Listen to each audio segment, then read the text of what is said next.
I'm 89 years old, and I buried more people than I can remember. I buried my parents, I buried my best friend, I buried my brother, and last winter, I buried my wife.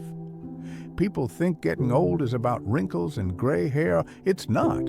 Getting old is about empty chairs at the table. It's about silence in the house. It's about looking at your phone and realizing there is no one left to call. When you're young, life feels endless. You think time is a wide ocean. You believe you can swim in it forever, so you waste it. You waste mornings on anger. You waste years on the wrong people. You waste decades chasing things that don't even make you happy.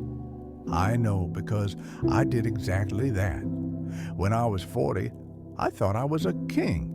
Big house, nice car, expensive watch on my... People shook my hand and called me successful. And I believed them. But success is a dangerous illusion. It makes you feel rich while it quietly steals your life. I worked late every night. I missed dinners. I missed school plays. I missed quiet evenings with my wife. I told myself I was doing it for them. For the future, I said. For security. For comfort. But the future is a strange thing. It never arrives the way you imagine. One day, my daughter stopped asking me to come to her games. Not because she didn't love me, but because she got used to me not being there. That's the thing nobody tells you. People don't leave in one big moment. They leave in small, quiet steps. One disappointment at a time. One day you look around, and the people you love have built lives that don't include you anymore, not out of hate, just out of habit. The biggest lie we tell ourselves is this: I'll fix it later. I'll spend more time with my family later. I'll apologize later. I'll travel later. I'll start living later. But later is a trap. Later turns into next year. Next year turns into 10 years. And 10 years turn into a funeral. I remember a man I worked with. His name was Robert. He used to say, just a few more years, then I'll relax. He said it at 40. He said it at 50. He said it at 60. At 62, he had a heart attack at his desk. His office was cleaned out the next morning. His position was filled in a week. And the company moved on like he had never existed. That's when I learned something painful. Your job will replace you in days, but your family will feel your absence for the rest of their lives. And if you were never there to begin with, there will be nothing to miss. Now I live in a small apartment.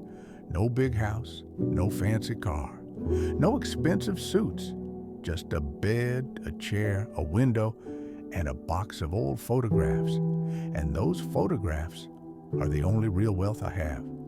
A picture of my wife laughing in the kitchen, a picture of my son sitting on my shoulders, a blurry photo of a family picnic where nobody was looking at the camera. Those moments, that's the real currency of life. Not the money, not the titles, not the things, just the people and the time you gave them. At my age, you start counting life differently. You don't count years anymore, you count memories. You count the last Christmas you spent together, the last walk you took with someone you loved, the last time you heard their voice. And the worst part is, you never know when it's the last time. If I could speak to my younger self, I wouldn't tell him how to make more money. I'd tell him this: go home earlier, turn off the phone, sit at the dinner table longer, listen when people talk to you, take more pictures, say I love you more often, and don't wait for the perfect moment, because the perfect moment is usually the one you're too busy to notice. Here's something else I learned at 89.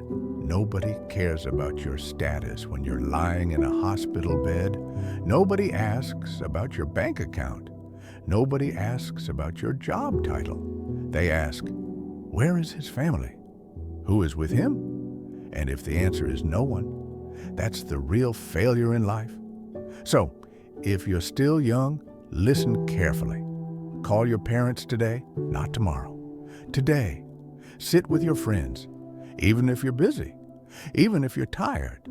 Forgive people, not because they deserve it, but because you don't have time to carry hatred. Take the trip, eat the good food, watch the sunset, because one day your body will slow down, your friends will disappear, and the world will get very quiet. And in that quiet, the only thing you'll have left are the memories you created with other people. So don't wait for later. Later is a promise life never made. And one day, you will wake up in a quiet room and realize how fast it all went. Not in a dramatic way, not in a movie-like moment, just a quiet morning with too much silence in the air. You will sit on the edge of your bed, tie your shoes slowly, and wonder where the years went. You will remember how busy you always were, how important everything felt, how every day seemed urgent. And then you look back and see that most of those things don't even matter anymore. The meetings are forgotten, the deadlines are gone, the arguments feel small, the stress seems pointless. But the moments you missed, those stay. The dinner you skipped, the trip you postponed, the hug you thought you'd give tomorrow. Those are the things that follow you into old age, not like a punishment, but like a quiet question that never goes away. What if you had chosen differently? So listen to an old man who has nothing left to gain and nothing left to prove. Slow down, sit a little longer, laugh a little louder, stay at the table even after the food is gone. Because one day, the chairs around that table will start to disappear, and you will give anything to see them filled again.